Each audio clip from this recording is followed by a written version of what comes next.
ॐ सहना भवतु सहनौ भुनक्तु सह वीर्यं करवावहै तेजस्विनावधीतमस्तु मा विद्विषावहै।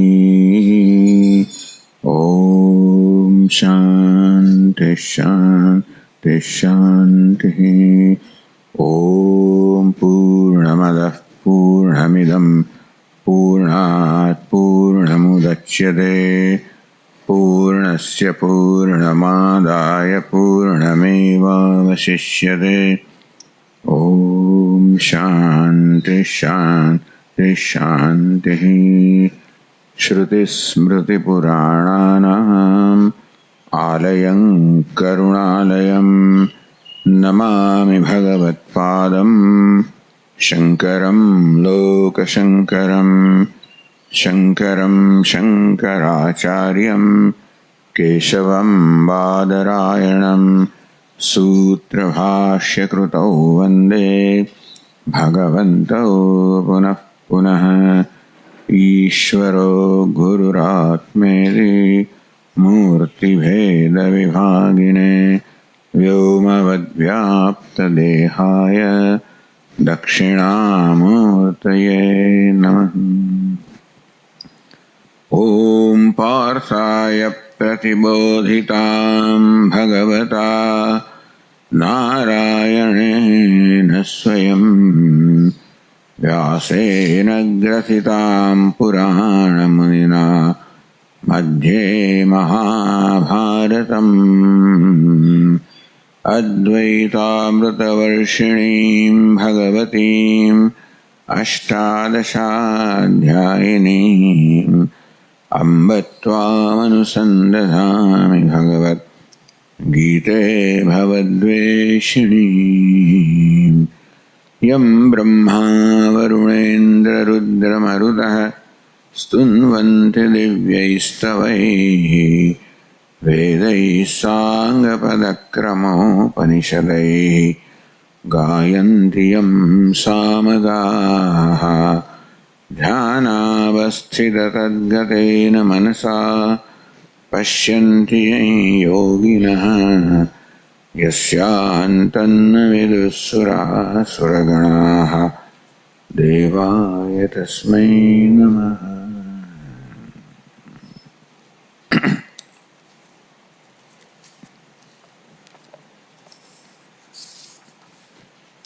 बीसवां श्लोक।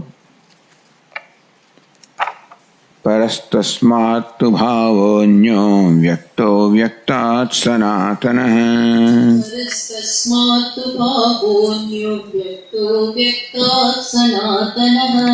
यस्य सर्वेषु भूतेषु नश्यत्सु न विनश्यति। अव्यक्तोऽक्षर इत्युक्तः तमाहुः परमां गतिम् यं प्राप्य न निवर्तन्ते तद्धाम परमं मम।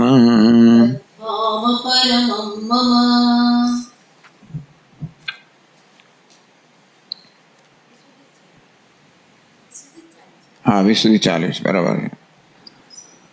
तो 20वां श्लोक में भगवान कहू तस्मात् अव्यक्तात् अन्यः सनातनः परः अव्यक्तो भावः। तस्मात् अव्यक्तात् पहला अव्यक्त करता આગળના શ્લોકોમાં જે અવ્યક્તની વાત કરી જેમાંથી અવ્યક્તાદ વ્યક્તય સર્વાહ પ્રભવંત્યઃ રાગમે બ્રહ્માજીનો દિવસ થાય ત્યારે જે અવ્યક્તમાંથી બધી વ્યક્તિઓ આવે છે પ્રભાવ થાય છે ઉત્પન્ન થાય છે અભિવ્યક્ત થાય છે વળી બ્રહ્માજી રાત્રિ આવે બધી પાછી લીન થઈ જાય એ અવ્યક્ત એ શું છે આ નૈમિત્તિક પ્રલયનું કારણ બ્રહ્માજીની સુષુપ્તિ। તદુપરાંત એક બીજો અવ્યક્ત છે કયું છે મૂળ પ્રકૃતિ કારણ અવ્યક્તાચ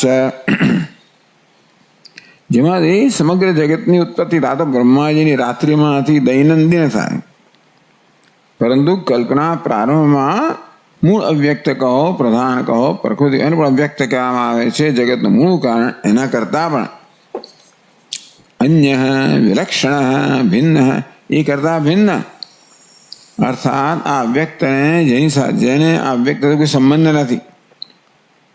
વિલક્ષણ, બધી રીતે વિરુદ્ધ લક્ષણ ધરાવનાર. બીજો એક સનાતન અવ્યક્ત, સનાતન ભાવ. તો બીજો એક ભાવ છે, તત્વ છે, પરમાત્મા. આ વ્યક્તો કેવા છે? કારણ હોવાને કારણે કાર્યના રૂપમાં વ્યક્ત થવાની સંભાવના ધરાવે છે. પરમાત્મા એવા વ્યક્ત છે કાર્ય કારણથી પર, એટલે જેનાથી કંઈ પણ નથી, જેનાથી પછી પણ કાંઈ નથી, જે કાર્ય કારણથી પર છે.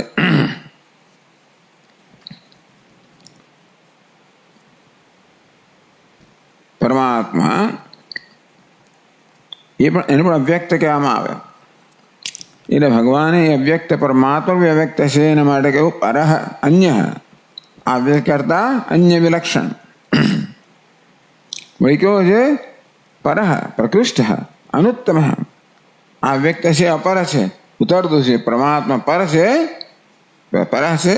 આ વ્યક્ત કેવો છે? પરહ, પ્રકૃષ્ટ, અનુત્તમ. અવ્યક્તા તો પરઃ પુરુષ.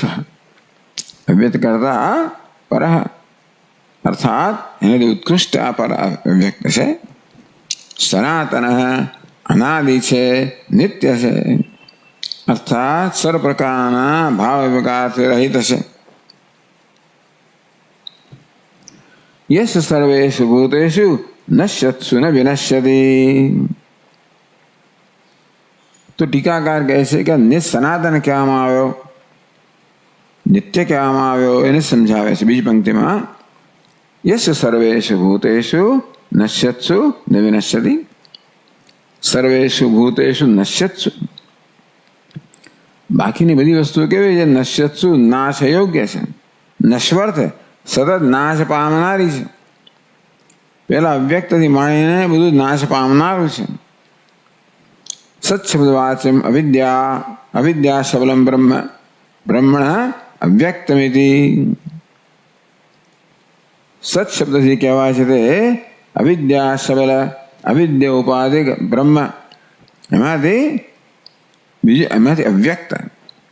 આ શું કહ્યું? ત્રિશિખ બ્રાહ્મણોપનિષદનું વાક્ય છે.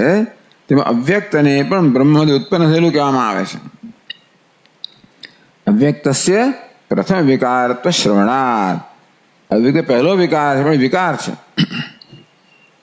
આ કેવું છે? પરમાત્મા એ સર્વેષુ ભૂતેષુ મહત, અવ્યક્ત અને મહતના બધા જે છે તત્વો નશ્યત્સુ, એ બધા વિનાશશીલ છે, નશ્વર છે. એ બધાનો અભાવ થઈ જાય, અદૃશ્ય થઈ જાય પ્રલયની અંદર, અને ત્યારે પણ જેનો થતો નથી. અર્થાત સમગ્ર જગતના ઉત્પત્તિ, સ્થિતિ, લયનું જે અધિષ્ઠાન છે.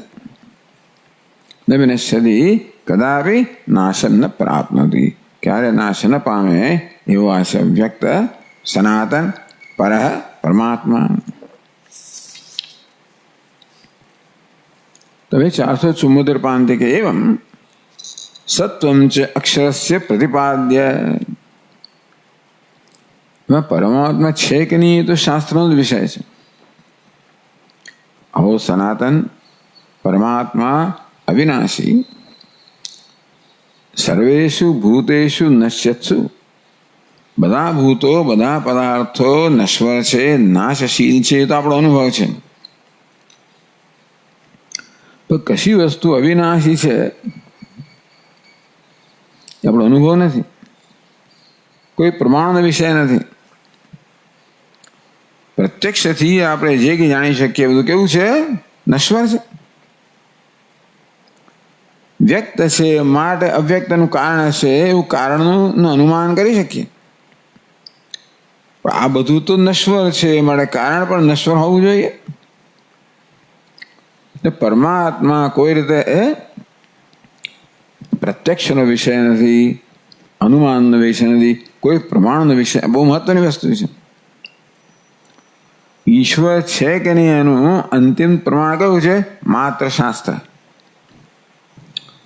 એટલે ટીકાકાર એવં સત્વમ ચ અક્ષરસ્ય પ્રતિપાદ્ય, આ પ્રકારે અક્ષર કહો અવિનાશી પરમાત્મા સત્વ હોવા આપણું પ્રતિપાદન કર્યું કે આ બધા જ્યારે સતત નાશ પામી રહ્યા છે ત્યારે એવું તત્વ છે જે નાશશીલ વિનાશશીલ નથી, જે અવિનાશી છે. અધુના યહ સનાતનો ભાવ અવ્યક્ત પ્રતિપાદ્ય. હવે શું કરે છે? હવે યહ સનાતન ભાવ અવ્યક્ત પ્રતિપાદિત પરસ્તસ્માत् ભાવન્ય અવ્યક્ત વ્યક્તા અવ્યક્તાत् સનાતન. જ્યાં સનાતન છે એ પર અવ્યક્ત ઉત્કૃષ્ટ વ્યક્ત છે, સનાતન છે, જેનું પ્રતિપાદન કરવામાં આવ્યું. શિવ અક્ષર પરમાત્મા એ પણ એ જ અક્ષર છે, એ જ પરમ બ્રહ્મ છે, એ જ પરમાત્મા છે. ઇતિ આ કહે છે ભગવાન. હવે પછી આ શ્લોકમાં શું કહે છે? એક તો એ કે આ જે અવ્યક્ત કહેવામાં આવ્યો એ જ કોણ છે? પરમાત્મા છે. કેવો? જેને અક્ષર કહેવામાં આવ્યો, અવિનાશી કહેવામાં આવ્યો, અક્ષરમ બ્રહ્મ પરમમ. એક વસ્તુ. બીજું શું કહે છે? તમ પ્રાપ્તાનામ અપુનરાવૃત્તિમ ચ પ્રતિપાદયતિ. અને વળી તમ પ્રાપ્તાનામ, આ પરમાત્માને પ્રાપ્ત થયેલાની પુનરાવૃત્તિ તો કહી દીધું. આગળ કહ્યું ને, મામુપેત્ય પુનર્જન્મ દુઃખાલયમ અશાશ્વતમ નાપ્નુવંતિ. મને પ્રાપ્ત કરીને આ દુઃખાલય રૂપી પુનર્જન્મ મહાપુરુષો પ્રાપ્ત કરતા નથી. આ બ્રહ્મભૂના લોક પુનરાવર્તનો જ ન મામુપેત્ય તો કૌંતે પુનર્જન્મ વિદ્યતે. આ મને પ્રાપ્ત કરીને પુનર્જન્મ હોતો રહેતો નથી. એ વાત પણ અહીંયા પ્રતિપાદિત કરે છે અવ્યક્ત હેતી. ચાલો 21મો શ્લોક ફરી વાંચીએ. અવ્યક્તોક્ષર ઇત્યુક્તઃ તમાહુઃ પરમાં ગતિમ યં પ્રાપ્ય ન નિવર્તન્તે તદ્ધામ પરમં મમ.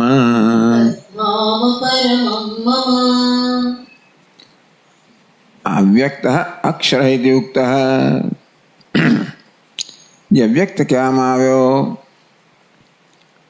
અક્ષર કહેવામાં આવ્યો, તમ આહુ પરમામ ગતિમ, એને જ પરમ ગતિ કહેવામાં આવી છે. ક્યાં? શાસ્ત્રોમાં.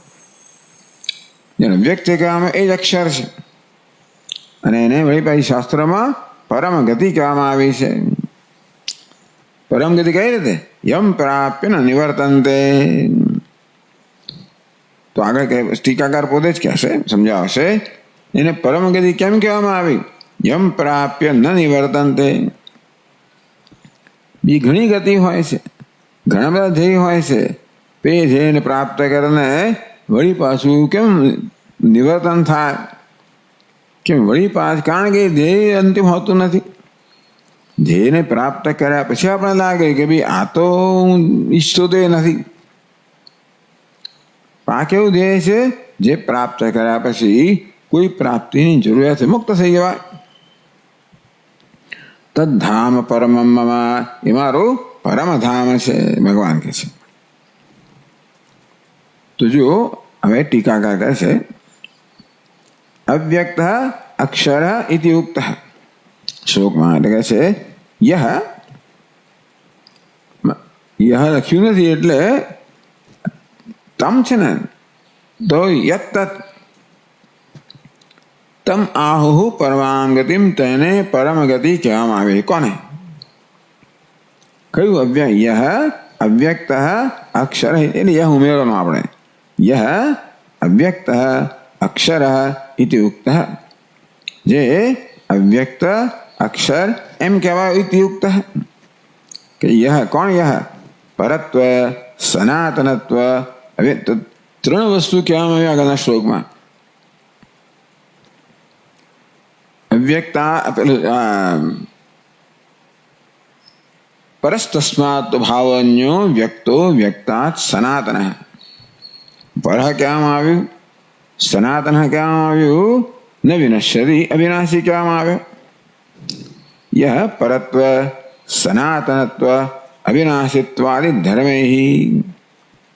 ટૂંકમાં એના કયા ધર્મ છે? એ પર છે, વળી સનાતન છે, અવિનાશી છે. એની તુલનામાં પેલું અવ્યક્ત કેવું છે? ઉતરતું છે, વિનાશી છે, અનાદિ અંતવાળું છે. તો જેને પરત્વ સનાતનત્વ અવિનાશિત્વાદિ ધર્મે, પેલા અવ્યક્ત કરતા અન્ય છે, વિલક્ષણ છે, આ પ્રકારના લક્ષણો ધરાવનાર છે. અવિદ્યાખ્યાત અવ્યક્તાત અન્ય પરસ્તસ્માત ભાવ અન્ય અવ્યક્તાત સનાતન. પેલા અવ્યક્તાત કરતા અન્ય કેવો છે? તો કે સનાતન અવ્યક્ત. પેલો અવ્યક્ત જે કારણ છે, જેમાંથી જગતની અભિવ્યક્તિ થાય છે, એ વ્યક્ત કરતા ચડિયાતો વિલક્ષણ સનાતન બીજો અવ્યક્ત છે. એ જ કહે અહીંયા તો અવિદ્યાખ્યાત અવ્યક્તાત અન્ય. બ્રહ્માજીની સુષુપ્તિ એક અવ્યક્ત હતું. સુષુપ્તિ અવિદ્યા કહેવામાં આવે.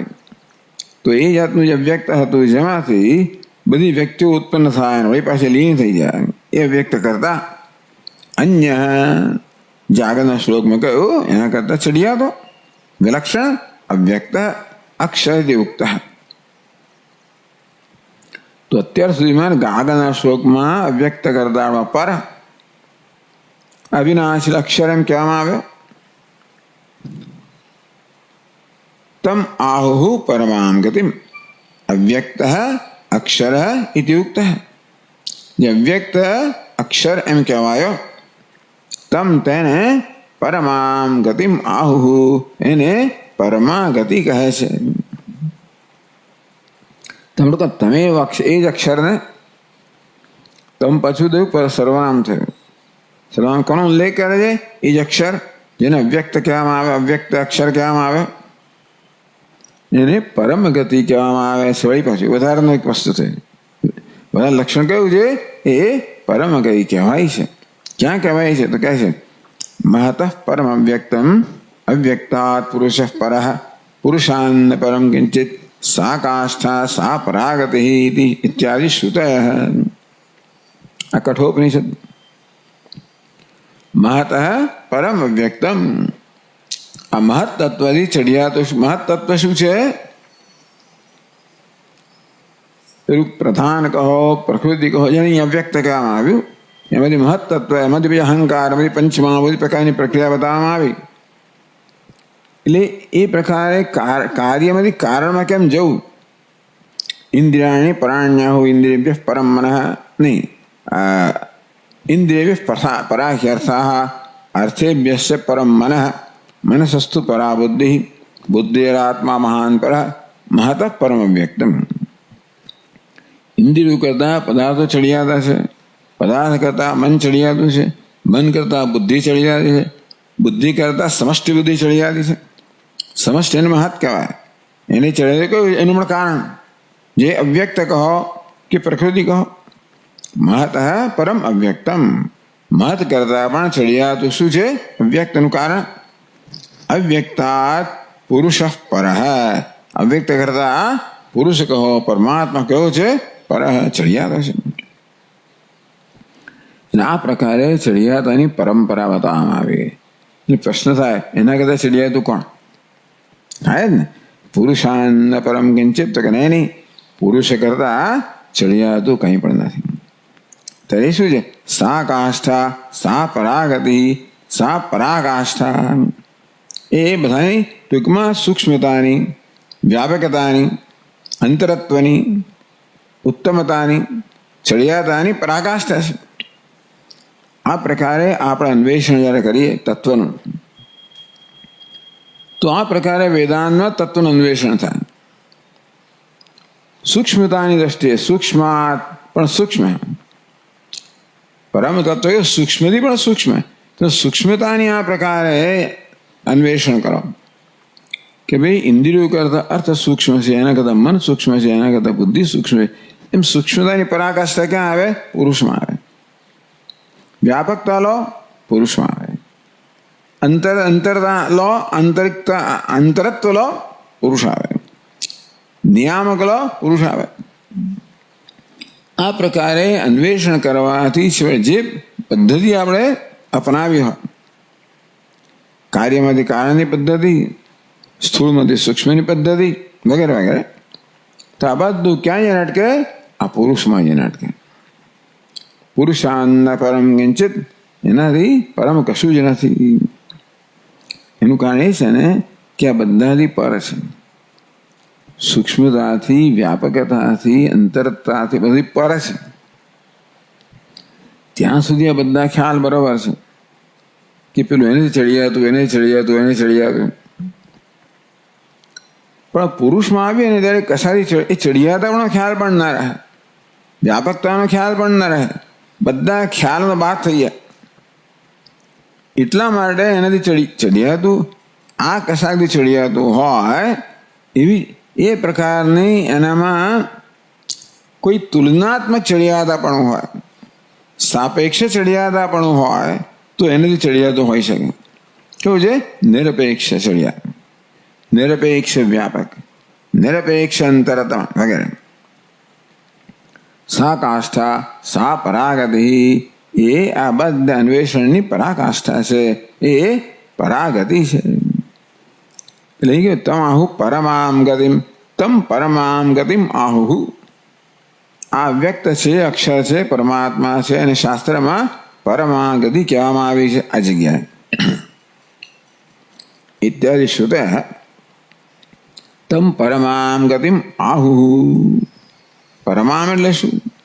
એ કે નિત્ય, નિર્દિશ, અદ્વિતીય, અખંડ, ચિદાનંદ, એક રસત્વાદ. પરમામ અનુત્તમામ. અનુત્તમ એટલે જેનાથી ચડિયાતું કંઈ જ નથી.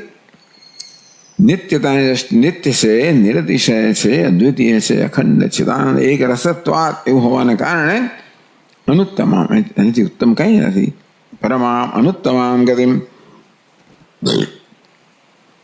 ગતિ એટલે શું? ગતિ એટલે કોઈ યાત્રા, કે ગતિ એટલે ગંતવ્ય સ્થાન. ગમ્ય તે ગતિ. તો ગતિ એટલે આમ તો ગમન પણ થાય, પણ ગતિ ગમ્ય તે ગતિ, જેને પ્રાપ્ત કરાવે એને ગતિ કહેવામાં આવે. તો પરમાત્મા પણ ગતિ કહેવાય, કારણ કે એ પ્રાપ્તવ્ય છે. કઈ રીતે પ્રાપ્તવ્ય છે? જ્ઞાન એને એક એને ગમ્ય તે, એકમાત્ર જ્ઞાનથી જ પ્રાપ્ત થાય, કોઈ યાત્રાથી પ્રાપ્ત ન થાય. એ દેશમાં, કાળમાં, કશામાં યાત્રા કરવાથી પ્રાપ્ત થવાનું ગંતવ્ય નથી. એવું હોય તો ત્યાં જઈને પાછા ફરવાનું હોય છે. ત્યાં પહોંચવાનું હોય ને તે ક્યારેક તો પાછા ફરવાનું હોય છે. ગમે તે જગ્યાએ તમે જાઓ, પછી કે ચાલો ભાઈ હવે આપણે સ્વર્ગમાં આવી ગયા. ભાઈ આપણા સ્વામીજી કહે કે સ્વર્ગમાં જાવ એટલે શું? ત્યાં કઠોળમાં વર્ણન કરે કે ત્યાં ઉભે તીર્થો અશનાયા પીપાસે, ભૂખ તરસ પણ ત્યાં તો ના હોય. બહુ મજા આવે. પછી કે ભૂખ તરસ ના એટલે કે ચોપાટીની ભેળ ના આવડે, પાણીપુરી ના આવડે, એટલે છેવટે તમે એની ખોટ સારે. એટલે ચાલો આપણે પાછા જઈએ. ટૂંકમાં કોઈ પણ જગ્યાએ જો ધરાઈ જઈએ, કશાયથી પણ મન ધરાઈ જાય. અને એની કશી વસ્તુ એવી જે પ્રાપ્ત કરેલી વસ્તુ હોય એ ક્યારે પણ અનુત્તમ ના હોય. જ્યાં પહોંચ્યા હોય એ ત્યાં ક્યારેક તો આપણે છેવટે એમાંથી પાછા ફરીએ, ભલી વસ્તુમાંથી. એટલે આ કેવી છે? જ્ઞાન એને એક એને ગમ્ય તે. આ કેવી છે? નિત્ય પ્રાપ્ત ગતિ છે, પ્રાપ્ત કરવાની નથી. જો પ્રાપ્ત કરવાની હોય તો પાછા ફરવાનું હોય જ. પણ કેવી છે? આ તો નિત્ય પ્રાપ્ત છે. અજ્ઞાનને કારણે અપ્રાપ્ત એમ ભાષે છે, એ ભ્રમ નિવૃત્તિ કરવાની છે. જ્ઞાન એને એક એને ગમે તે ગતિ, પરમ તત્વ, આત્મતત્વ ખરેખર એને પરમામ ગતિમ આહુ વદંતી. જેને આગળ અવ્યક્ત અક્ષર કહેવામાં આવ્યું એને શાસ્ત્રમાં પરમ ગતિ કહેવામાં આવી, પરમ સ્વરૂપ કહેવામાં આવ્યું છે, પરમ તત્વ કહેવામાં આવ્યું છે. અતઃ અક્ષર એવ નિત્ય શુદ્ધ બુદ્ધ મુક્ત સત્ય પરમાનંદમ અદ્વિતીયમ પરમ બ્રહ્મ ઇત્યર્થ. તો જો પરમ ગતિ હોય એનો અર્થ શું થયો? આજે અવ્યક્ત છે, અક્ષર છે, એ જ નિત્ય શુદ્ધ બુદ્ધ મુક્ત સત્ય પરમાનંદ અદ્વિતીય પરમ બ્રહ્મ એ જ અક્ષર છે. આમ ભગવાને કહ્યું કે અક્ષર આ અવ્યક્ત છે એ જ અક્ષર છે, અક્ષર છે એ જ પરમ ગતિ છે, એ જ બ્રહ્મ છે. તો હવે કહે છે નનો અક્ષર એવ ઉક્ત લક્ષણમ પરમ બ્રહ્મ અસ્તુ. ચાલો ભાઈ, અક્ષર છે, પરમાત્મા છે, એ નિત્ય શુદ્ધ બુદ્ધ મુક્ત વગેરે પરમ બ્રહ્મ છે. બરાબર. તેના તવ મમ ચિકિમ ઇતિ. આપણને શું ભાઈ, તમને મને શું? પરમાત્મા ભલે ગમે તેવો હોય અને ગમે ત્યાં હોય, આપણને શું? એ જે આકાંક્ષા થાય ને, ટૂંકમાં આપણે કશું શું કામ શીખીએ? જે વસ્તુ મને કોઈ રીતે ઉપયોગી ના હોય, આમ બોર થઈ જાય, કંટાળો આવે. અમુક ચર્ચાઓમાં આપણને શું રસ પડે? જે આપણે ન સ્પર્શતી હોય એમાં આપણે રસ ના પડે. પરમાત્મા ભલે ને ગમે તે આપણને શું, એમાં તમને મને શું એવું કહે છે. તો એટલે ભગવાન કહે છે યમ પ્રાપ્ય ન નિવર્તન્તે તદ્ધામ પરમમ મમ. સૈવ પરમાત્મા, પાછું ય આવ્યા આવેલે તત આવવું જોઈએ. સૈવ પરમાત્મા તમ પ્રાપ્તવતામ ન પુનરાવૃત્ત સ્થિતિ તદ્ભાવ સિદ્ધે ત્વાદૃશૈ કૃતિભિ યત્યતામ સૂચયિતુમ. ભાઈ અર્જુન, એવું નથી ભાઈ, અક્ષર જે છે પરમ બ્રહ્મ છે, એવું નથી કે આપણો કોઈ સંબંધ નથી. સૈવ પરમાત્મા એ જ પરમાત્મા છે. તમ પ્રાપ્તવતામ ન પુનરાવૃત્તિ. આગળ કહ્યું ને મામોપેત્ય પુનર્જન્મ ન વિદ્યતે. જેને પ્રાપ્ત કરીને પુનરાવૃત્તિ નથી, પુનર્જન્મ નથી, એ આ પરમાત્મા. તદ્ભાવ સિદ્ધે. અંતેથી અંતકાલે સમામેવ સ્મરણ મુક્ત્વા કલેવરમ યહ પ્રયાતિ સ મદભાવમ યાતિ. ભગવાન કહે કે મારું સ્મરણ કરનાર, વિદાય લેનારને મારો ભાવ પ્રાપ્ત થાય છે, મારાપણું પ્રાપ્ત થાય છે. તો કે એ તદ્ભાવ સિદ્ધે, એની અવસ્થાની સિદ્ધિ માટે, ઐક્ય સિદ્ધ કરવા માટે, ઐક્ય જે છે જ એમાં નિષ્ઠ થવા માટે. તો આ દૃશ્ય કૃતિભિ યત્યતા. એક શબ્દ કૃતિન નામનો શબ્દ છે. કૃતિન એટલે કૃતાર્થ, ભાગ્યશાળી પણ કહેવાય, કૃતકૃત્ય કહેવાય, કૃતાર્થ કહેવાય, ભાગ્યશાળી. હે અર્જુન, તારા જેવા કૃતાર્થ ભાગ્યશાળી પુરુષોએ એવા પરમાત્મા સાથે ઐક્ય પ્રાપ્ત કરવા માટે પ્રયત્ન કરવો જોઈએ. કારણ કે તું પ્રાપ્ત કરી એમ છે, તું તો કૃતિ છે, કૃતિન તું કેવો છે, ભાગ્યશાળી છે. તારા જેવા ભાગ્યશાળી મહાનુભાવે પ્રયત્ન કરવો જોઈએ. એથી સૂચયિતુમ, એવું સૂચન પણ ભગવાન કરી રહ્યા છે. ભગવાન જ્યારે તત્વનું નિરૂપણ કરે છે એ દ્વારા એવું સૂચન પણ કરે છે કે જો આવું છે તારે આને પ્રાપ્ત કરવા પ્રયત્ન કરવો જોઈએ. તસ્ય યાથાત્મ બોધયિતુમ. અને એ જ યથાર્થ તત્વ છે એનો બોધ કરવા માટે કહ્યું બીજી પંક્તિમાં યમ પ્રાપ્ય ન નિવર્તન્તે તદ્ધામ પરમમ મમ. જે પ્રાપ્ત કરીને પછી નિવૃત્તિ નથી, પુનર્જન્મ નથી, એ મારું પરમધામ છે. તો કહે છે કોણ પ્રાપ્ત કરી શકે? બહુ જન્મ સંચિત પુણ્ય પુંજ પરિપાક સંપ્રાપ્ત ચિત્ત પ્રસાદ મત પ્રસાદ પાત્રીભૂતા. ન નિવર્તન બહુવચન છે. એટલે જેઓ એને પ્રાપ્ત કરીને જેમને પુનરાવૃત્તિ નથી, કેવા જેવો? બહુ જન્મ સંચિત, ઘણા બધા જન્મમાં સંચય જેમણે કરેલો છે ને, પુણ્ય પુંજ પરિપાક, પુણ્ય પુંજ પુણ્ય સમૂહ, તો ઘણા જન્મમાં સંચિત કરેલા પુણ્યના પુણ્ય પુંજના પુણ્ય સમૂહના પરિપાક રૂપે, એટલે પરિપાક થાય ને, પરિપાક રૂપે પરિપાક સંપ્રાપ્ત ચિત્ત પ્રસાદ, આ ચિત્તની પ્રસન્નતા છે ને એમને પ્રાપ્ત થતી નથી, એ પુણ્યનું પરિણામ છે. પ્રસન્નતા શાનું પરિણામ છે? પુણ્યનું, સાત્વિકતાનું, પુણ્યનું પરિણામ છે. તું કહે છે બહુ બધા જન્મમાં ખૂબ બધા સત્કર્મ કર્યા હોય, ખૂબ બધા પુણ્ય એકત્રિત કર્યા હોય, એના પરિણામ રૂપે શું પડે? ચિત્ત પ્રસાદ, ચિત્તની પ્રસન્નતા પ્રાપ્ત થાય. બીજું શું કરાવે? મત પ્રસાદ, ભગવાન કે મારી પ્રસન્નતા, મારો અનુગ્રહ પ્રાપ્ત થાય. પાત્રીભૂતા, એને કારણે જેમણે પાત્રતા પ્રાપ્ત કરી છે. ટૂંકમાં સ્વાભાવિક છે કે એને મળે પાત્રતા પ્રયત્નથી પ્રાપ્ત કરવાની હોય, એ મળે પુણ્ય કર્મ કહેવામાં આવે, નિષ્કામ કર્મ કહેવામાં આવે છે. શમદમાદિ ઉત્તમ સાધન સંપન્ના, શમ દમ ઉપરમ વગેરે ઉત્તમ સાધન સંપત્તિ ધરાવનારા છે.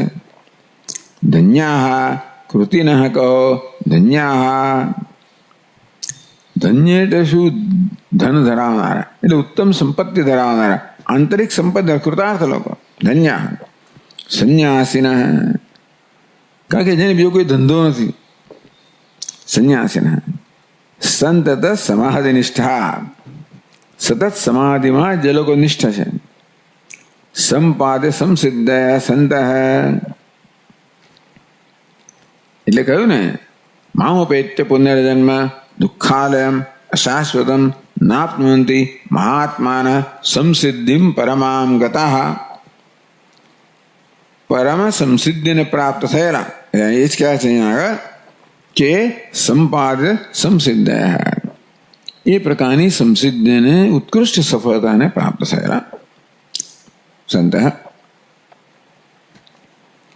યમ પર, જેને પ્રાપ્ત કરીને, એટલે કોણ એને પ્રાપ્ત કરે અહીંયા એમણે ઉમેર્યું કે આ પ્રકારના અધિકારી મહાપુરુષો એને પ્રાપ્ત કરી શકે. યમ અક્ષરમ પરમ બ્રહ્મ પ્રાપ્ય, અક્ષર કહો, અવિનાશી પરમાત્મા કહો, પરમ બ્રહ્મ કહો, એને પ્રાપ્ત કરીને પુનઃ સંસારાય ન નિવર્તન્તે, યમ પ્રાપ્ય ન નિવર્તન્તે, પાછા ફરતા નથી. છે ને મળે સંસારમાં, એ શરીરમાં જન્મ પ્રાપ્ત નથી કરતા. એ શું કહ્યું? દેહવંત પુનઃ ન ભવંતી, વળી પાછા દેહધારી થતા નથી, ફરી પાછા કોઈ દેહમાં જન્મ લેતા નથી. તત ધામ પરમમ, તત એટલે તે કહ્યું, તદેવ અક્ષરમ પરમ બ્રહ્મ, અક્ષર પરમ બ્રહ્મ કહેવામાં આવે એ જ મમ પરમમ ધામ, એ મારું પરમ ધામ છે. મમ એટલે મારું. હવે મારું અને ધામ કહ્યું ને પાછું, એટલે ધામ શું થયું? એ ધામનો હું તો શું થયો? માલિક થયો ને, એ જુદા થયા ને. એટલે મમ એટલે માયો, આમ તો મમનો અર્થ, આમ સામાન્ય અહમનો અર્થ એ નિરુપાધિક બ્રહ્મ જ કરે છે. મારું ધામ કયું? એટલે માયોપાધિકસ્ય મમ ઈશ્વરસ્ય, હું જે માયોપાધિક ઈશ્વર છું એનું પરમમ ધામ. એ પરમ શું ઉમેરો છે? પરમમ ધામ. અપ્રાકૃતમ અબાધિતમ અનાદ્યંતમ પ્રકાશાત્મકમ સ્વરૂપમ નૈયમિત્યર્થ. આ ધામ, ધામન શબ્દ છે સંસ્કૃતમાં, ધામન પ્રસમાન થાય ધામ. આ તેવી રીતે તો આ કેવું? ધામના બે અર્થ થાય. ધામનો અર્થ આવાસ પણ થાય. ભગવાન કે મારું નિવાસ સ્થાન, એ પ્રકાર અર્થ કરવામાં આવે છે. મારું પરમ ધામ છે, વૈકુંઠ ધામ છે વગેરે. અથવા ધામનો અર્થ કાંતિ પ્રકાશ એવો પણ થાય. તો શંકરાચાર્યમાં એ પ્રકારનો અર્થ કરે છે. 15મા અધ્યાયમાં કહે છે ન તદ્ભાસયતે સૂર્ય ન શશાંકો ન પાવક યદ ગત્વા ન નિવર્તન્તે તદ્ધામ પરમમ મમ. યમ પ્રાપ્ય યદ ગત્વા ન નિવર્તન્તે તદ્ધામ પરમમ મમ. હવે પરમધામ કહેવામાં આવ્યું તો એ પરમધામનો શું અર્થ, ધામ શું અર્થ કરવો જોઈએ? ધામનો અર્થ મારો નિવાસ પણ આવાસ પણ થાય. પણ અહીંયા આગળ ન તદ્ભાસયતે સૂર્ય, સૂર્ય ચંદ્ર અગ્નિ આ કેવા છે? બધા પ્રકાશકો, જ્યોતિર્મય પદાર્થો છે. એમના સંદર્ભમાં ધામ શબ્દનો પ્રયોગ થાય ત્યારે ધામનો અર્થ જ્યોતિ જ થવું જોઈએ ને. એટલે પરમમ ધામ એટલે પરમમ ચૈતન્ય સ્વરૂપ તમારું એ પ્રકારથી કરવામાં આવે, એ અર્થની કરવામાં આવે. એટલે કહે છે કે ધામ અપ્રાકૃતમ અબાધિતમ અનાદ્યંતમ પ્રકાશાત્મકમ સ્વરૂપમ. ધામ એટલે પ્રકાશ, મારું પ્રકાશાત્મક પ્રકાશનું સ્વરૂપ છે. એવો આત્મા પ્રકાશાત્મક એવું સ્વરૂપ કે અપ્રાકૃતમ. આ પ્રકાશ પ્રાકૃત પ્રકાશ છે, એવો છે અપ્રાકૃત પ્રકાશ. અબાધિતમ, આ બધો પ્રકાશ કેવો આવે ને જાય, પેલો કેવો છે? અબાધિતમ, સ્વયં સિદ્ધ, સ્વયં પ્રકાશ. અનાદ્યંતમ, અનાદિ અને અનંત. પ્રકાશાત્મક નૈજમ, મારું પોતાનું. એટલે મારું કહીને પછી હું મારું જ નૈજમ પાછું કહે છે. એટલે હું જ મારું ધાન, મારું સ્વરૂપ એટલે હું જ. તો હું જ એ આવી રીતે અબાધિતમ અનાદ્યંતમ પ્રકાશાત્મકમ સ્વરૂપ, હું જ મારું સ્વરૂપ છે, જેને પ્રાપ્ત કરીને સંસારમાં પાછા ફરવાનું નથી.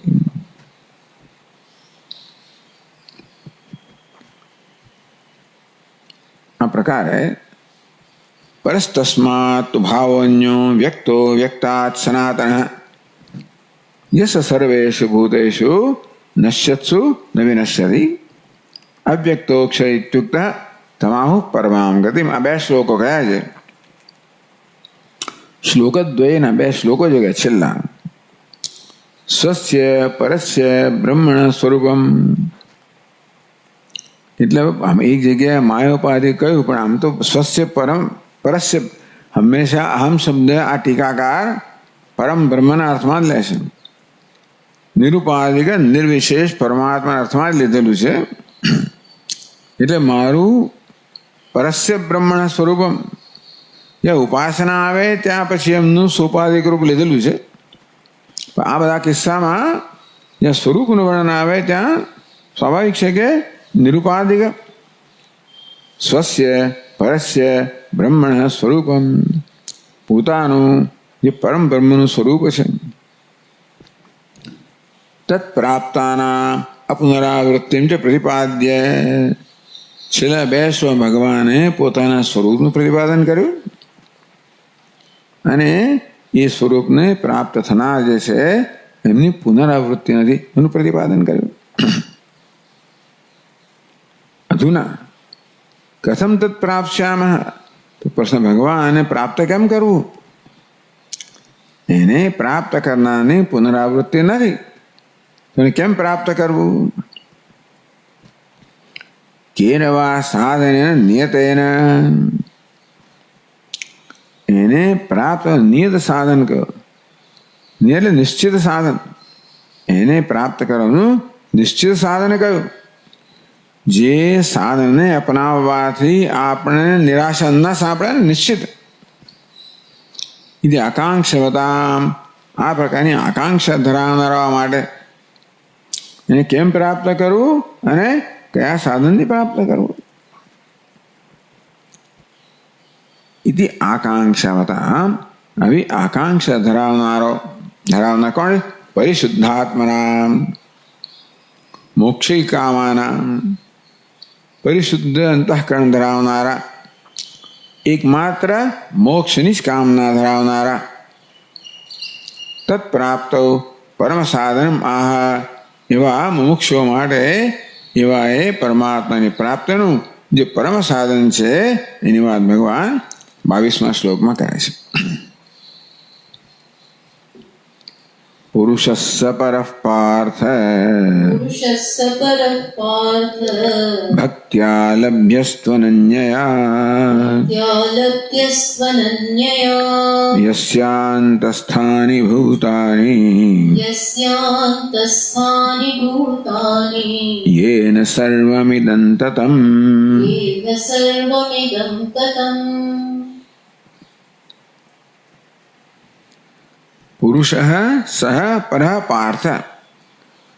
આગળના 2 શ્લોકોમાં જે નિરૂપણ કરવામાં આવ્યું એ જ પુરુષ, એ જ પરઃ. તો કયા સાધનથી? ભક્ત્યા લભ્યસ્ત્વનન્યયા, અનન્યયા ભક્ત્યા લભ્ય. કયા સાધનથી? અનન્ય ભક્તિરૂપી સાધનથી પ્રાપ્ત થાય. તો એ કેવો છે પુરુષ? યસ્યાંત સ્થાને ભૂતાની યેન સર્વમિદં તતં. સર્વભૂતો જેને અંતસ્થાને, જેને અંતર સમાયેલા છે, યેને જેના આપણા સર્વવ્યાપ્ત છે એવો એ પરમ પુરુષ છે એ અનન્ય ભક્તિથી પ્રાપ્ત થાય.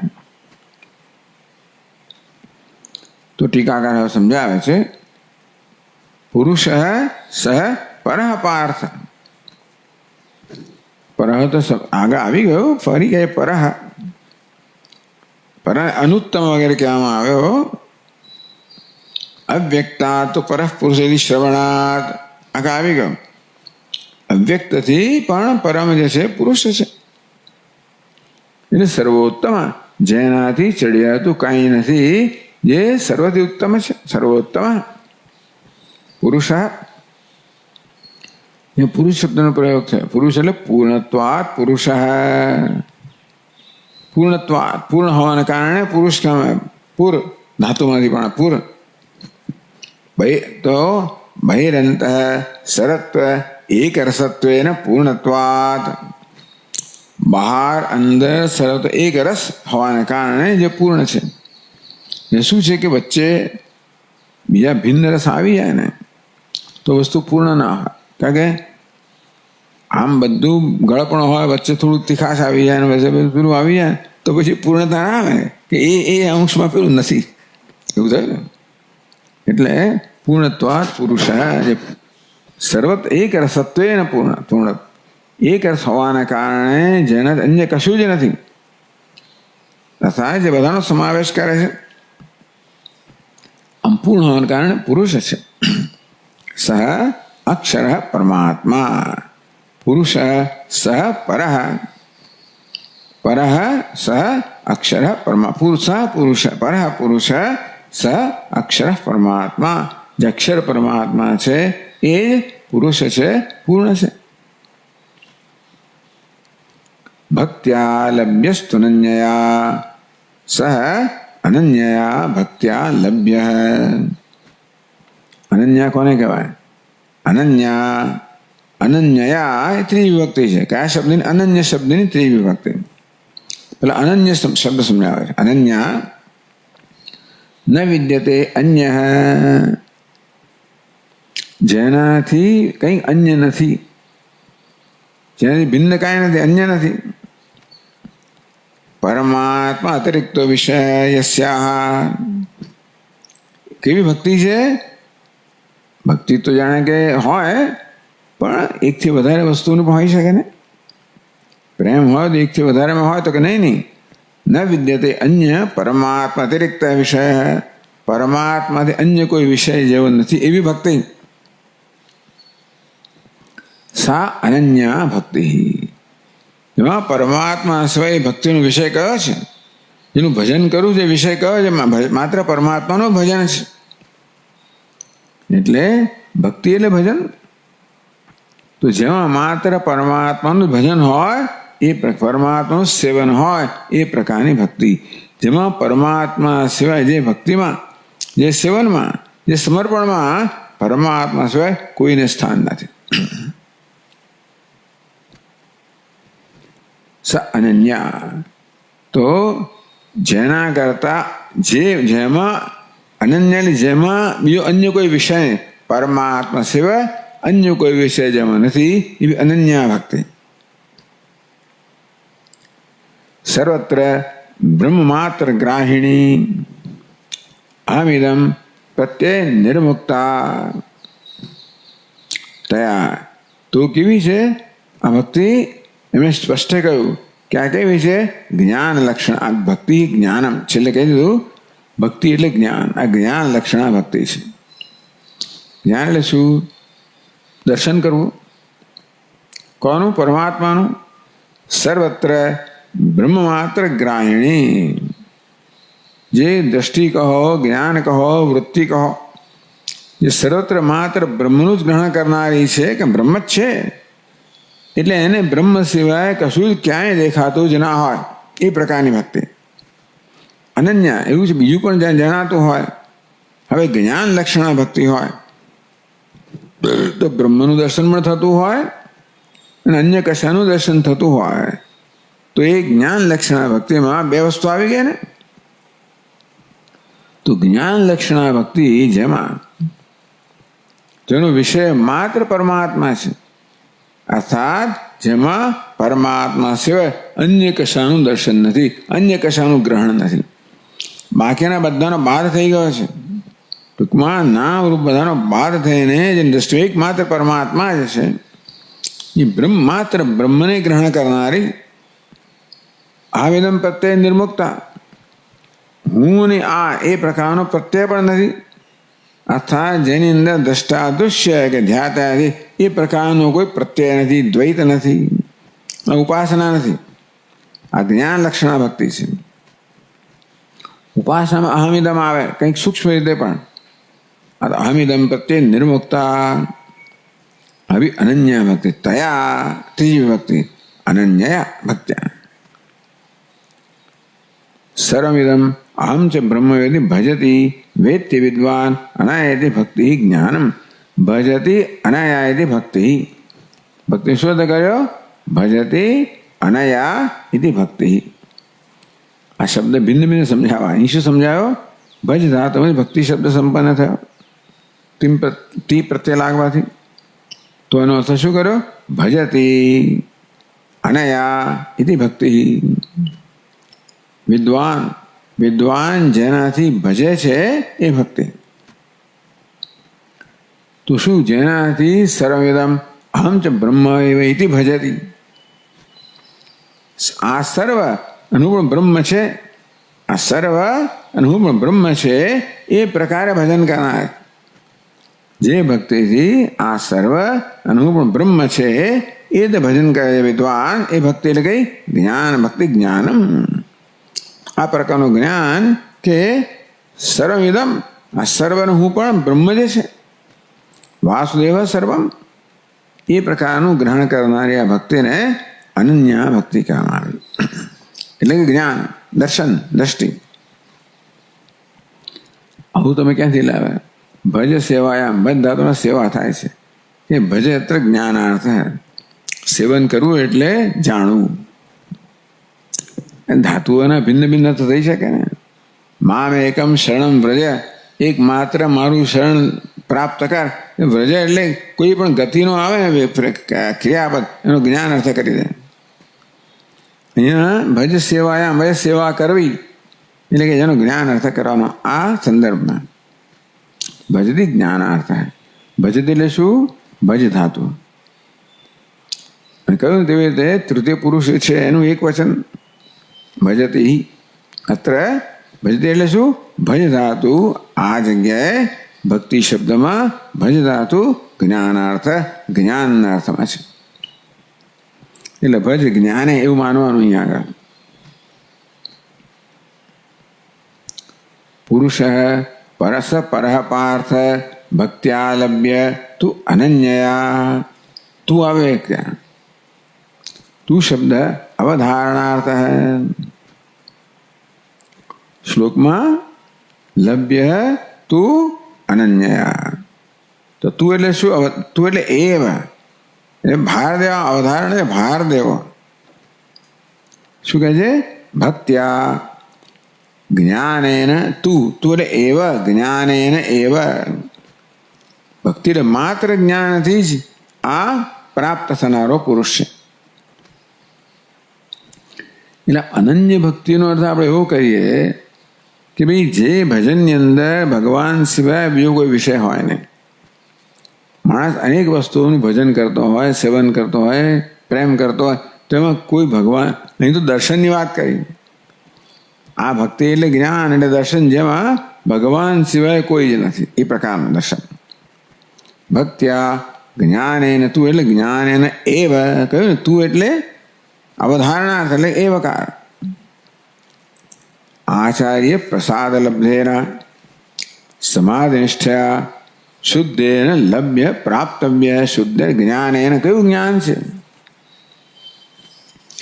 આચાર્ય પ્રસાદ લબ્ધેન, આચાર્યના પ્રસાદથી અનુગ્રહથી જે પ્રાપ્ત થાય.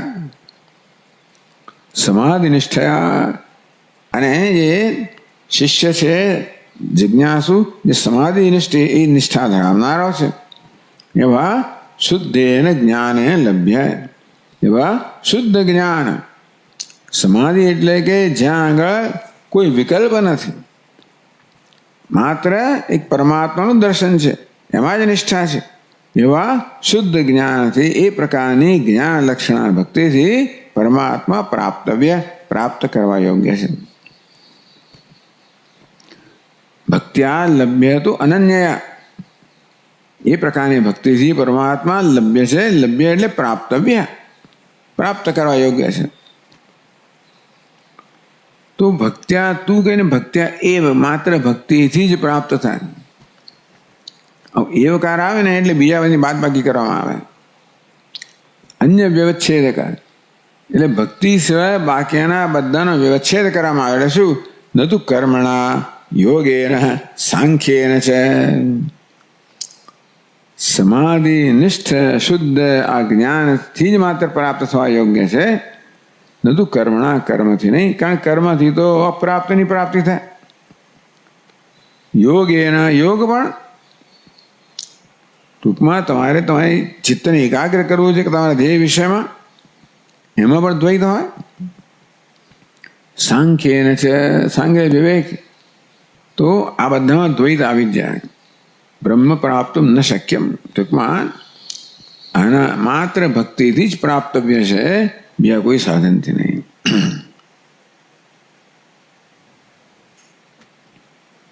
નનુ પરમ બ્રહ્મ અતિ સૂક્ષ્મ અતીન્દ્રિયમ છે. કથમ મોક્ષુ ઇદમેવામેતિ જ્ઞાતમ શક્નુયાદિતિ. શંકા કરે છે, પ્રશ્ન કરે છે.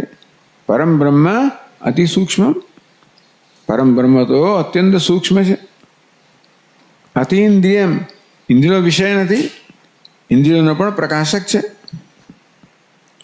કથમ મોક્ષુ ઇદમેવાહમ, તો મોક્ષુ આ પરમ બ્રહ્મ જ હું છું, એ રીતે કથમ જ્ઞાતુમ શક્નુયાત. જ્ઞાન તો જે ઇન્દ્રિયોનો વિષય હોય એને પણ આ તો અત્યંત સૂક્ષ્માદિ સૂક્ષ્મ છે, ઇન્દ્રિયોનો વિષય પણ નથી, તો મુમુક્ષુ કેવી રીતે એને જાણવા શક્તિમાન બને? ઇત્યાદિ શંકાયા, આશંકા, આવી આશંકા હોય તો કહે છે યસ્યાંતસ્થાનિ ભૂતાનિ યસ્ય નિર્વિશેષસ્ય પરિપૂર્ણસ્ય અદ્વિતીયસ્ય બ્રહ્મણ અંતસ્થાનિ ભૂતાનિ. યસ્ય નિર્વિશેષસ્ય, તો ભગવાન આગળ વિશેષણ આપે છે કે આ જેની અનન્ય ભક્તિ, જે ભગવાન કેવો છે? યસ્યાંતસ્થાનિ ભૂતાનિ, યસ્ય અંતસ્થાનિ ભૂતાનિ, બધા ભૂત અંતસ્થ અંદર રહેલા છે. એટલું જ લીધું એમણે અહીંયા આગળ. યસ્ય જેને, કોણ? યસ્ય નિર્વિશેષસ્ય, આગળ જે કામ એ જ યસ્ય નિર્વિશેષસ્ય પરિપૂર્ણસ્ય અદ્વિતીયસ્ય બ્રહ્મણ. અત્યાર સુધી નિરૂપણ કરવામાં એ જ કહે છે ફરી, જે નિર્વિશેષ છે, પરિપૂર્ણ છે, અદ્વિતીય છે, બ્રહ્મ છે, એની અંતસ્થાની. અંતઃસ્થાની તો કહે છે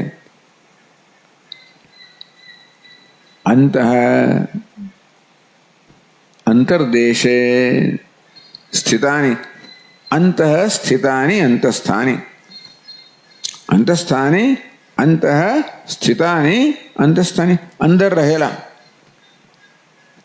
તો અંદર રહેલા એટલે શું?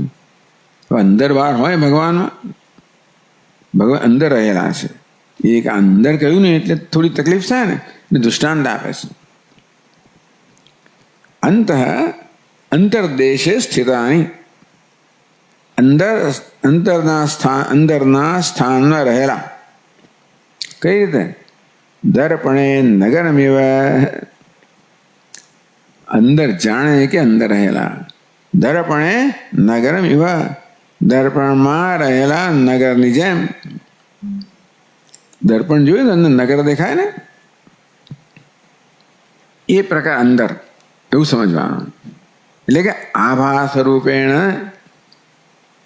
અંતર્દેશે સ્થિતાની દર્પણમાં નગર તો દેખાય. વિશ્વમ દર્પણ દૃશ્યમાન નગરી તુલ્યમ. દર્પણમાં દૃશ્યમાન નગરી સમાન વિશ્વ છે. એ દર્પણમાં દૃશ્યમાન નગરી કેવી હોય? જાણે કે હોય એ દૃષ્ટાંત આપે છે. દર્પણે નગરમ એવા દર્પણમાં જાણે કે નગર રહેલું હોય. કેવું છે? આભાસ રૂપેણ સ્થિતાની આભાસ રૂપે છેની માત્ર એનો ભાસ થાય છે એ પ્રકારે રહેલા. તો આ બધા ભૂતો જે છે એ પરમાત્મામાં કઈ રહેલા છે? દર્પણમાં રહેલા નગર સમાન, અર્થાત દર્પણમાં ભાસતા નગર સમાન. તે બધા ભૂતો પરમાત્મામાં ભાસી રહ્યા છે એવું કહ્યું.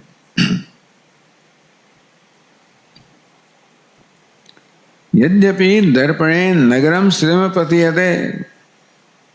આમ તો જો કે દર્પણમાં નગર જાણે કે રહ્યું હોય એવું ભાસે. તથાપિ સન્નિહિત દૃષ્ટ્યા સમ્યક વિલોક્ય માને. પરંતુ જ્યારે નજીક આવો સમ્યક વિલોક્ય માને અને તમે એને વ્યવસ્થિત રીતે જ્યારે સરખી રીતે જુઓ. સમ્યક વિલોક્ય માને. આમ પહેલી નજરે જોઈએ તો શું લાગે? આ નગરી છે અને દર્પણમાં છે. જ્યાં નજીકથી ને સન્નિહિત અને સરખી રીતે જોવામાં આવે. દર્પણ એ વસ્તી નતું તત્ર નગરમ. ખબર ત્યાં તો માત્ર દર્પણ જ છે, એમાં કોઈ નગર નથી. નતું તત્ર નગરમ સ્વયં સ્વરૂપેણ વિજ્ઞતે. દર્પણ ત્યારે નજીકથી જોવામાં આવે, સમજવામાં તો ખબર પડે કે દર્પણ જ છે, એમાં કોઈ નગર છે નહીં. તત્વ બ્રહ્મણી અપી જગત અસ્થિવ ભાતી. તેવી રીતે બ્રહ્મમાં જગત ભાસી રહ્યું છે.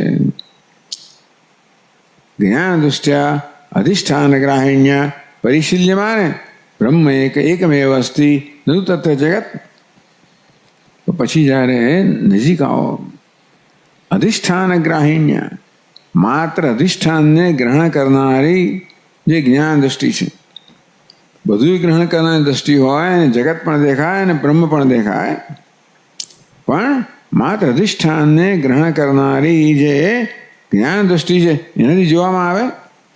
ઉપેક્ષ નામ રૂપે તે દ્વે સચ્ચિદાનંદ તત્પર. તો જોઈએ કે આ તો નામ રૂપ તો મિથ્યા છે, આભાસ છે. જ્ઞાન દૃષ્ટ્યા અધિષ્ઠાન ગ્રાહિણ્ય પરિશીલ્યમાને. અધિષ્ઠાન માત્રનું ગ્રહણ કરનારી જ્ઞાન દૃષ્ટિથી જ્યારે પરિશીલન કરવામાં આવે, વિચાર કરવામાં આવે તો શું થાય? બ્રહ્મ એકમેવ અસ્તિ. આમ તો આપણે બંને દેખાય. ઘડો પણ નામરૂપ પણ દેખાય, માટી પણ દેખાય. પછી બહુ સૂક્ષ્મતાથી જોઈએ, ધારીને જોઈએ તો છેવટે માત્ર માટી આપણી દ્રષ્ટિમાં રહે છે, ઘડો રહેતો નથી. તેવી રીતે આ નામરૂપ છે એ અદૃશ્ય થઈ જાય છે. એક માત્ર બ્રહ્મ જ બ્રહ્મ એકમ અસ્તિ નતું તત્ર જગત. શરૂઆતમાં લાગે કે આ ઘડો માટીમાં છે. માટી શું કહે? મસ્ત એટલે યસ્યાંતસ્થાની ભૂતાની યેન સર્વમ જગત, બધા ઘડાઓ મારામાં છે, હું ઘડાઓમાં વ્યાપ્ત છું. બધા ઘડાઓ માટીમાં એટલે શું? પહેલી નજરે એમ લાગે કે ઘડો માટીમાં છે, પણ જ્યારે ઘડાના સ્વરૂપ વિચાર કરવામાં આવે તો ઘડોની કોઈ વસ્તુ જ નથી, નામરૂપનું કોઈ સ્વતંત્ર અસ્તિત્વ જ નથી. કે જેને ઘડો માનતા હતા એનું પરિશીલન કરવામાં આવે, વિચાર કરવામાં આવે કે સત્ય શું છે, તો પછી માત્ર માટી આપણી દ્રષ્ટિમાં રહી જાય ને. માટીને ગ્રહણ કરનારી દ્રષ્ટિથી જો તો શું લાગે કે આ માત્ર માટી જ છે. તેવી રીતે માત્ર અધિષ્ઠાનને ગ્રહણ કરનારી દ્રષ્ટિ હોય એનાથી માત્ર અસ્થિવાદી પ્રેમ એ સિવાય કંઈ ન લાગે. અને તેથી ભગવાન ભલે કે આ સમજગત મારામાં છે, માટી જેમ કહે કે આ બધા પાત્રો મારામાં છે, એ પહેલી નજરે એવું લાગે, પણ જ્યારે આમાં જે સત્યાંશ છે એનું ગ્રહણ કરવાની દ્રષ્ટિ આપણે એ દ્રષ્ટિ જોઈએ ત્યારે ખબર પડે કે આ નામ તો છે જ નહીં, જે છે માત્ર માટી જ છે, એ તે જે છે માત્ર પરમાત્મા જ છે. બધું તત્વ જગત, જગત નામની વસ્તુ જ નથી. તો જ અનન્ય ભક્તિ હોય ને. એવી દ્રષ્ટિ હોય જેમાં બ્રહ્મ સિવાય કશાનું ગ્રહણ જ ના હોય, તો જ એને અનન્ય દ્રષ્ટિ કહેવાય. એ દ્રષ્ટિને જ ભક્તિ કહેવામાં આવી. એવું ત્યારે જ હોય છે કે જ્યારે બ્રહ્મ સિવાય કશું ન હોય. પણ જગત ભાસે છે ને, બરોબર છે. કેવી ભાસે છે? દર્પણમાં જેવી રીતે નગરી ભાસતી હોય તેમ બ્રહ્મમાં જગત ભાસે છે. પણ દર્પણની જ્યારે નજીક જઈએ અને આપણે સૂક્ષ્મ વિચાર કરીએ તો ખબર ત્યાં માત્ર દર્પણ છે, કોઈ નગર નથી. અંતે જ્યારે આપણે અધિષ્ઠાન અધ્યારોપ જોઈએ, બેની સત્તા એક નથી. આ ઘડાની સત્તા અને માટીની સત્તા એક નથી. એક માન્યું તો આપણે બે દેખાય કે નહીં, આમાં તો માટીની સત્તા છે, તો પછી ઘડાનું કોઈ આપણી દ્રષ્ટિમાં પણ ના રહે. તેવી રીતે જ્ઞાની દ્રષ્ટિમાં બ્રહ્મ સિવાય કશાનું જ અસ્તિત્વ રહે નહીં. એ પ્રકારના જ્ઞાનને ભક્તિ કહેવામાં, અનન્ય ભક્તિ કહેવામાં આવી. એને એ પ્રકારના જ્ઞાનને અનન્ય ભક્તિ, અનન્ય જ્ઞાન કહેવામાં આવ્યું.